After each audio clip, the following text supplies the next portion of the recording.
So I posted this story of revenge in the comments of another post, and was told to share it in its own post. This is my mother's petty revenge story. So when I was a toddler, I got toxoplasma from the neighbor's cat shitting in my mother's garden. Who would have thought root vegetables and cat shit doesn't mix? So my mother asked the neighbor to please keep an eye on her cat when she let it outside, because it had made me sick, and so my mother didn't want the cat coming onto our property and shitting in the carrots. Well, the neighbor's response was, "You should be thanking me for the free fertilizer. Like no one wants your infected cat shit in the vegetables they intended to eat. And 2, cat shit actually degrades soil quality, so is terrible fertilizer." So seeing as my mother saw she would get nowhere being reasonable, she got digging. And she dug up 5 gallons of cat shit.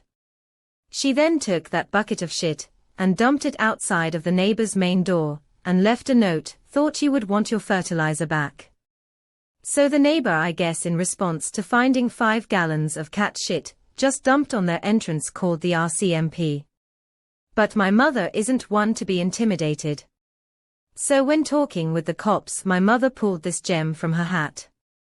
"Oh, I just knew whose property it was. And since I knew who all that fertilizer belonged to, I just couldn't justify keeping it. That would be stealing." So the responsible and civic thing to do was to return her property. "Don't worry, I'll make sure she gets back any more that I find."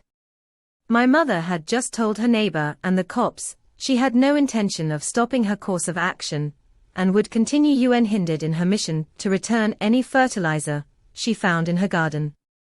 The RCMP in the wisdom told neighbor this was a civil matter, and they would not get involved any further.